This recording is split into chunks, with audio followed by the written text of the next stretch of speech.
$300 billion. That's what the life sciences industry spends on R&D every single year. That's more than the GDP of Finland and a lot of other countries. And here's what's really troubling. We're getting fewer treatments for that spend every year. This is Irum's law. It's Moore's law spelled backwards.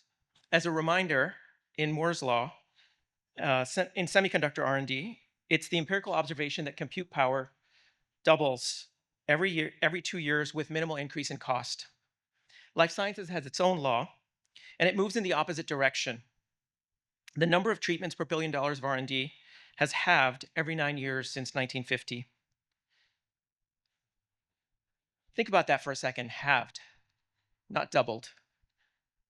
Now think about that not as a statistic, but as a loved one, a parent, a brother, a friend, a child, someone who was impacted before a new therapy read out. We have biological tools that previous generations could only dream of. Next generation sequencing, CRISPR, protein structure prediction, and so many more.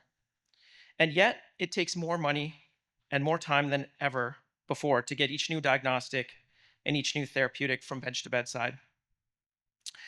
In the 13 years since this observation was made, there's been a debate on what can bend the curve: regulatory pathway reforms, trial design, platform approaches, precision medicine with biomarkers, deep learning, in drug discovery, and so on. But what if agentic AI can change the game?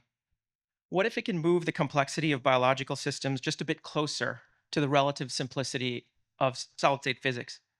And I say that having been humbled by biology after being trained as a particle physicist at MIT. What if it can actually move this number? 80%. It's the fraction of time that data scientists in life science spend data wrangling. That's 80% spent not forming hypotheses, not designing experiments, not generating insights. What if life sciences had no data wrangling?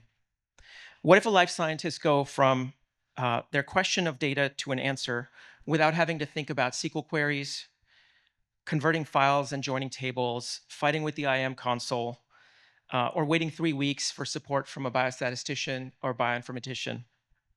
Remember this, Operation Warp Speed.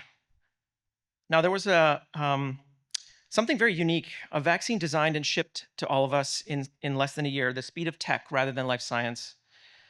There's a lot of ingredients, of course, that people talk about that made this possible. I wanted to focus on one: the unlimited human resources thrown at this problem that overcame so much of the waiting, the coordination, the operational overhead. What if life sciences had unlimited agent resources? Not just in emergencies, but every day. AI agents that handle the routine, that prepare the data, that run the analyses, that assemble the documents, that review the checklists, that do all the routine tasks that happen behind the scenes. At my company, Manifold, that's what we're most excited about for the years ahead. And I'm going to start by telling you about one of our customers, the Indiana University Simon Comprehensive Cancer Center. So Emily in the biobank core at this cancer center had a recent data request, which sought to, and I quote, to identify tissue samples harboring a combination of KEAP, KRAS, and or STK11 mutations from patients with lung adenocarcinoma who had not yet received chemotherapy at the time of sample acquisition. Previously, fulfilling such a specific request required manually reviewing hundreds of patient charts. With Manifold, the process is completed in minutes. So now imagine the second order effects that happen when the time and cost of asking a question like that changed by 2 orders of magnitude. So I wanted to wrap up by a couple more thoughts. One is I wanted to share a video with you, a glimpse into what's coming soon and what we're doing at Manifold. We are extending and generalizing AI agents into more of the analytic development lifecycle in life sciences, from simple descriptive statistics to follow-up questions and more complex data visualizations and analysis, with a focus on an experience that really designed for explainability and verifiability, and importantly, human control, which is really critical in life science. So we're also designing for extensibility. This here is a specialized tool called CellData for spatial transcriptomics data from the lab of Sami Farhi. The tool is going to be available for our customers all around the world using Manifold with their own spatial transcriptomics data, and soon the subagent to work with this tool. Um, how we think about the data platform that powers all of these experiences is really centered on the agent layer, but also made possible by a number of problems we had to solve for life science in the enterprise at the tool layer, the data layer, the governance layer, the infrastructure layer, which then unlocked a number of new opportunities in the collaboration layer, both inside an organization and the institutional across institutions. Lastly, we're not doing this alone. Last year we established an expansive strategic collaboration with the Broad Institute of MIT and Harvard. As many of you know, Broad scientists pursue the most ambitious questions in biology and medicine, and the Broad chose Manifold to partner with on the next generation of their own Terra.bio platform. It's called Terra, powered by Manifold.